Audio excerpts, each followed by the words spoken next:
If you have watched any of my videos, then you're not going to be surprised by this statement. I love my sweets, candy, chocolate, gummies. Kind of ironic that I ended up as a type 1 diabetic, but I don't plan on giving those things up. I'm just going to have to modify them so that they fit into my diet, and they're going to be low carb and diabetic friendly. Now, just on the off chance that this is your first time tuning in, welcome. My name's Kristi. I've been doing keto, low carb for a little over 3 years. I've dropped 75 pounds, and I was recently diagnosed as a type 1 diabetic. Hit the follow button and the notification bell so that when I upload, you'll be alerted. Go check out the playlist. There are 3 videos, I think, at this point. So if you're looking for easy keto desserts and sweets, you've come to the right place. If you're looking for additional content, I do have TikTok, Facebook, and Instagram. Everything will be linked in the description box,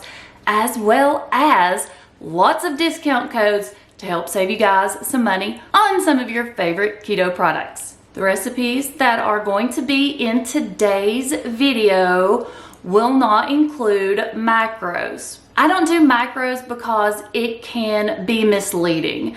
I may use one peanut butter, you may use a different one. Everybody's going to use different ingredients, as well as everyone's going to cut their serving size differently. So if you're someone that does count macros, you need to figure these up for yourself. You probably already know that. These recipes are going to be simple, like insanely simple, and that's the way I like my recipes. If it's got an ingredient in it I can't pronounce, I don't want to have to order that. Go hunt for it or pay the hefty price. So let me show you some of my favorites that I have been making recently.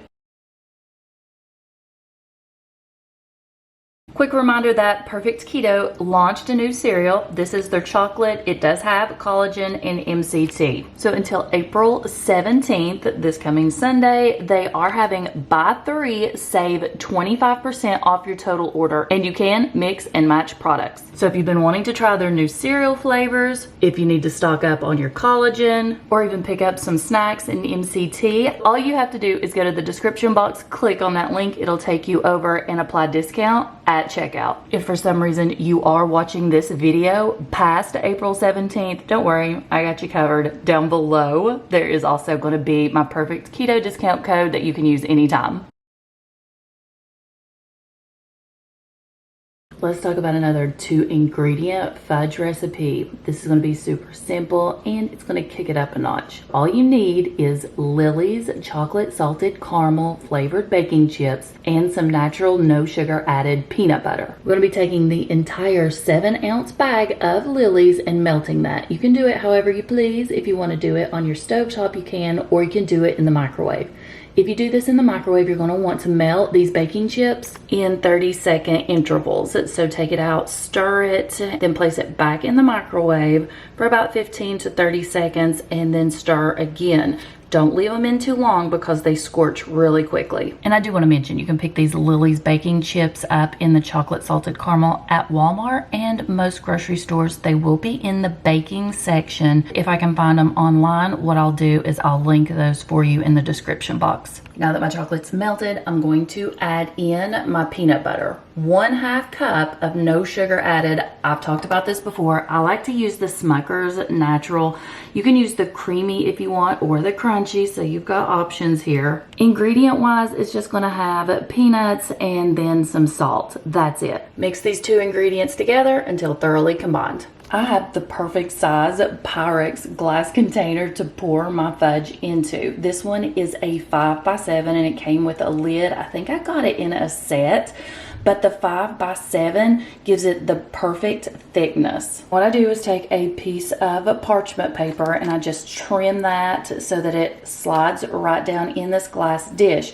So then when I'm ready to pull out my fudge, I just have to let it sit out for about 2 or 3 minutes and then hold on to both of these sides and it lifts right out. Once poured into your dish, you've got the option of sprinkling this with coarse salt now into the freezer until it sets up. Usually takes about 15 to 20 minutes. Pulled this out of the freezer about 5 minutes ago. If you let it sit for just a few seconds, look how easy. This just pulls right out, and it's going to give you the opportunity to slice it a lot cleaner. I'll put this on my cutting board and then I'll let it sit here for a few minutes. You do not want to try to cut this while it's still completely frozen because it's just going to crumble and fall apart. I just cut these into the little bite-sized pieces and I store them in a glass container in the refrigerator. It is going to be airtight. You can store these in the freezer too, but I think they have a better consistency and texture when refrigerated. I did not figure out the macros on the fudge, and that is because everyone's going to use a different type of peanut butter and everyone is going to slice this up into different size pieces.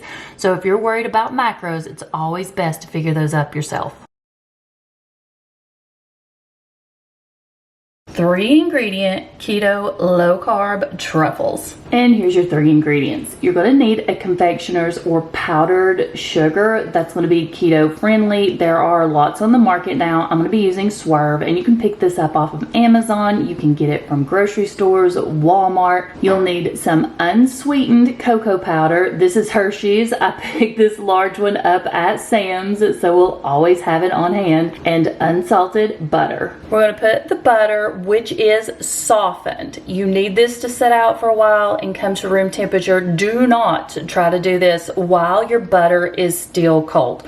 1 stick or half a cup. Cube that up, put it in my mixing bowl, and now I'm just going to beat that up for a few seconds. To the butter, I'm going to add in 1/2 cup of unsweetened Hershey's cocoa powder. I'm going to add in half of this, beat it, and then add in the other half. It just makes it more convenient, and this powder is not going to fly everywhere. Once completely combined, we're going to add in our Swerve or whichever powdered sweetener that you want to use that's keto friendly. You do want to make sure it is a 1-to-1 ratio for traditional powdered sugar. Swerve is one of those. So if you're going to use something different, make sure you check out that conversion. You're going to need 1 1/4 cup of the powdered sweetener, and you want to add this in to the mixture in about 1/4 cup increments so that you do not end up with white powder literally everywhere. Now I'm going to start beating this together. Once completely combined, you're going to end up with this kind of a texture. It's basically like a dough. You're going to want to cover this and refrigerate it, chill it. That way when we roll this into bite-sized balls, it's not going to just melt in our hands.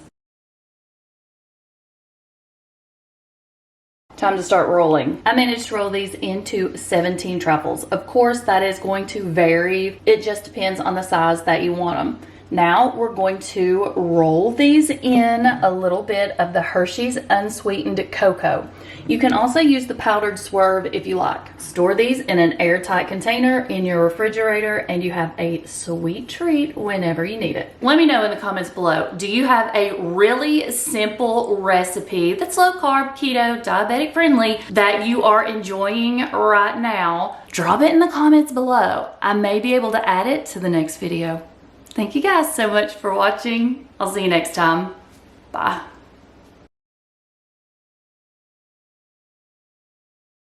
I'm struggling.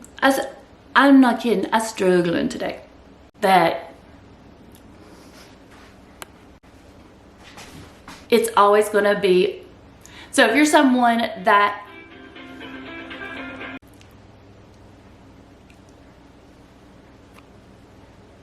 let us all know.